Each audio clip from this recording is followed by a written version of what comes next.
اعوذ باللہ من الشیطان الرجیم بسم اللہ الرحمن الرحیم الا ان اولیاء اللہ لا خوف علیہم ولا هم یحزنون۔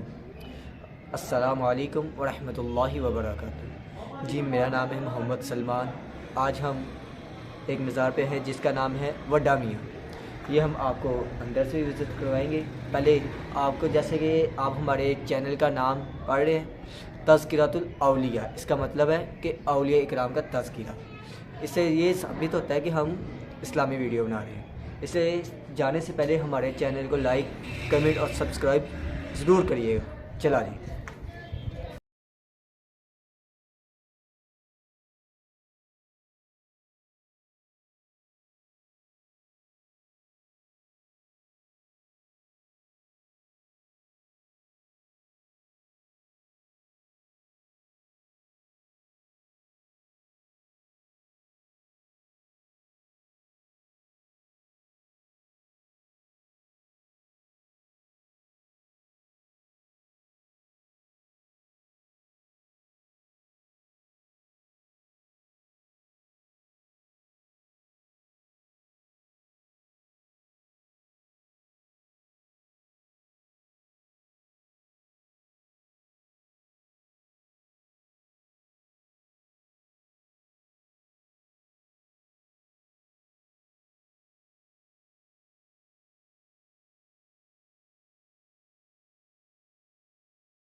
جی ہمیں یہاں پہ ایک عام شہری ملے ہیں جو یہاں پہ تقریباً 20 سال سے آ رہے ہیں، اور 1 سال وہ کہہ رہے ہیں میں اندر بھی پیش خدمت رہا ہوں۔ ان سے تھوڑے سوال جواب کرتے ہیں۔ جی السلام علیکم۔ جی وعلیکم السلام۔ کیا حال ہے سر آپ؟ الحمدللہ میں ٹھیک ٹھاک ہوں۔ بڑی خوشی ہوئی کہ آپ یہاں پہ تشریف لائے، اور بزرگوں کے پاس آنا بھی چاہیے، اور انشاءاللہ ان سے فیض و برکات ہمیں ملتے ہیں۔ جی تو آپ نے مجھے بتایا کہ تقریباً 20 سال سے عرصہ دراز سے میں یہاں پہ آ رہا ہوں۔ جی اور میں نے آپ کی بی ایس سی بھی یہیں پہ کی ہے، اور ایم ایس سی میتھمیٹکس اور میں نے ایم ایس سی بھی ادھر سے کی ہے۔ تو یہاں پہ جو روحانی کیفیت اور جو روحانی فیض مجھے بھی ملا ہے، اور الحمدللہ میری والدہ بڑی عرصہ دراز سے بیمار تھی، تو ان دنوں میں کافی پریشان بھی رہتا تھا، لیکن میں صبح یہاں پہ آ جایا کرتا تھا، اور پھر رات کو تقریباً کوئی عشاء کے وقت میں یہاں پہ جایا کرتا تھا۔ تو بس میاں صاحب سے میری ایک ہی التجا ہوتی تھی کہ میری والدہ ٹھیک رہیں، کیونکہ میں نے سارا دن بیٹھ کے اپنی ایم ایس سی کی تیاری کرنی ہوتی تھی۔ تو اس کا مجھے یہ فائدہ ہوا کہ میری والدہ اتنی ٹھیک رہیں کہ الحمدللہ تقریباً جب تک میں یہاں بیٹھ کے پڑھتا رہا ہوں وہ بیمار بھی نہیں ہوئی، اور اللہ نے ان کو شفا بھی دی ہے۔ تو یہاں پہ سارا دن کیونکہ میرا گزر ہوتا تھا، تو یہاں پہ بہت سارے زائرین آتے تھے، اور وہ آ کے کبھی کبھی مجھے کہہ بھی دیتے تھے کہ بیٹا کچھ ہمارے لیے دعا فرما دیں۔ تو یہاں پہ ایک خاتون آیا کرتی تھی جو کئی مہینوں سے میں اس کو دیکھ رہا تھا کہ وہ رویا کرتی تھی، آ کے دعائیں مانگتی تھی۔ تو ایک دن میں نے پوچھا اماں جی سے کہ اماں جی آپ کیوں پریشان ہیں؟ تو اماں جی کہنے لگی بیٹا میری نا 4 بائکیں گم ہو گئی ہیں، تو میری جمع پونجی بھی یہی تھی، تو میں کیا کروں؟ میں کہا مائی صاحب آپ ایسا کریں، آپ پریشان نہ ہوں، انشاءاللہ آپ کی دعائیں قبول ہوں گی۔ تو میرا خیال ہے کچھ ایک دن گزرا یا 2 دن گزرے، تو مائی بڑی خوش تھی یہاں پہ، تو مجھے آ کے میرے گھر بھی آئی، اس نے آ کے مٹھائی بھی جو ہے نا میرے گھر دے کے گئی، اور وہ کہنے لگی بیٹا مجھے میری 4 بائک مل گئی ہیں۔ اور دوسری جو سب سے اہم بات ہے اس مزار شریف کی کہ بہت سارے مزار شریف ہیں پوری دنیا میں، لیکن یہ مزار وہ مزار ہے کہ جن کی سب سے بڑی کرامت یہ ہے کہ ان کے بارے میں بتایا جاتا ہے کہ یہ خود بھی حافظ قرآن تھے، اور یہاں پہ اورنگزیب اور عالمگیر کے زمانے میں تھے یہ۔ تو ان کی یہ کرامت تھی کہ ان کے پاس 2 بچے پڑھا کرتے تھے، تو وہ دونوں بھائی تھے، تو ایک جو بچہ تھا وہ بڑا شریف سا تھا، وہ میاں صاحب کی خدمت کیا کرتا تھا، تو ایک جو بچہ تھا وہ بڑا شرارتی تھا۔ تو کہیں والدہ نے نا ان کا رشتہ طے کر دیا تو جب ان کا رشتہ طے ہو گیا تو وہ بچہ بڑا پریشان تھا. تو جو دوسرا چلاک بچہ تھا وہ بڑا خوش تھا. تو پوچھا کہ بیٹا تم کیوں پریشان ہو؟ جو چھوٹا تھا انہوں نے کہا میاں صاحب بات ایسے ہے کہ میری والدہ نے نا مجھے حافظ قرآن سمجھ کے شادی طے کر دی ہے، جبکہ میں حافظ قرآن نہیں ہوں. تو اگر کسی کو پتہ چلے گا یا میری والدہ کو پتہ چلے گا وہ تو بڑی سخت ناراض ہوں گی. میاں صاحب کہنے لگے بیٹا تم پریشان نہ ہو، تم نے ہماری خدمت کی ہے تو تم ایسا کرو کہ کل فجر کی نماز میرے پیچھے آ کے پڑھنا، تو انشاءاللہ تمہارا کام ہو جائے گا. تو وہ بچہ ایسے ہی جیسے میاں صاحب نے فرمایا اس نے فجر کی نماز آپ کے دائیں طرف آ کے پڑھی. تو ان کی سب سے بڑی کرامت تھی کہ میاں صاحب نے جب دائیں طرف سلام پھیرا تو وہ بچہ بھی حافظ قرآن تھا بلکہ سارے کے سارے حافظ قرآن. اور ماشاءاللہ جو ان کے دائیں طرف تھے تو وہ سارے کے سارے نازہ والے بن گئے، یعنی ان کو دیکھ کے قرآن مجید پڑھنا آ گیا. ویسے تو اولیاء اللہ کی بہت زیادہ کرامتیں، لیکن آپ کی کرامت اس وقت میں سب سے زیادہ مشہور ہوئی. اور بعد میں لوگوں نے آ کے دیکھا بھی کہ ان کو چیک کیا جائے کہ یہ واقعی حافظ قرآن ہے، تو ماشاءاللہ وہ حافظ قرآن ہے. اور میاں صاحب کی سب سے بڑی بات یہ ہے کہ جہاں جو بھی شخص یہاں پہ دلی مراد لے کے آتا ہے اس کی تمام مرادیں پوری ہوتی ہیں.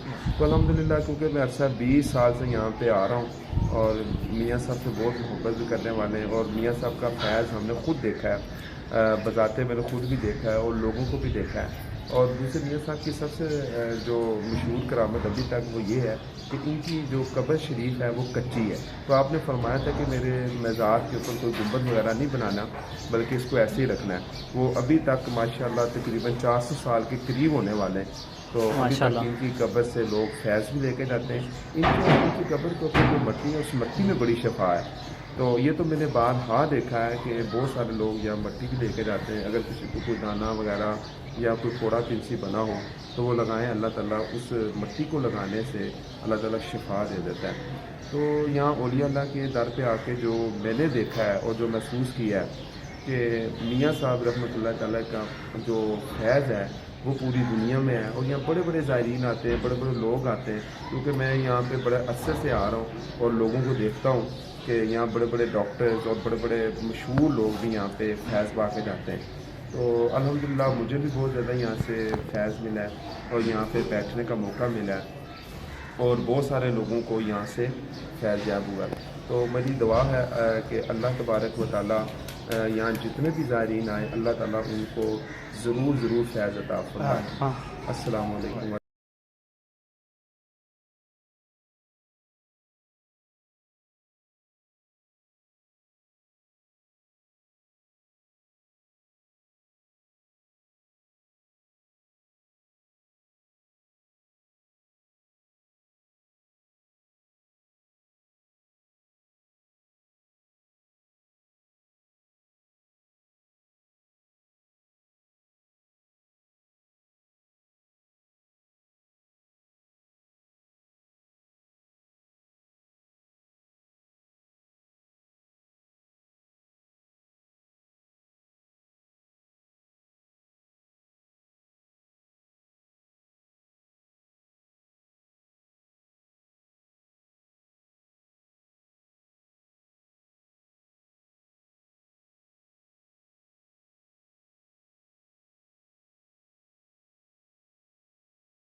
اعوذ باللہ من الشیطان الرجیم. بسم اللہ الرحمن الرحیم. یا ایتها النفس المطمئنة ارجعی إلى ربك راضية مرضية.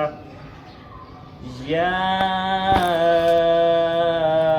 أيتها النفس المطمئنة ارجعي إلى ربك راضية مرضية فادخلي في عبادي وادخلی جنتی. صدق اللہ العظیم۔ جیسا کہ آج ہم نے آپ کو وزٹ کرایا حضرت حافظ خواجہ محمد اسماعیل صاحب سہروردی، ان کو بریمیہ درس کے نام سے بھی جانتے ہیں لوگ۔ امید کرتا ہوں آپ کو ہماری ویڈیو اچھی لگی ہوگی۔ اگر آپ کو ہماری ویڈیو اچھی لگی ہے تو ہمارے چینل کو لائک، سبسکرائب اور ہماری ویڈیو کو شیئر ضرور کریں۔ انشاءاللہ ملتے ہیں نیکسٹ ویڈیو میں ایک نئے مزار کے ساتھ اور ایک نئی ہسٹری لے کر۔ السلام علیکم ورحمۃ اللہ۔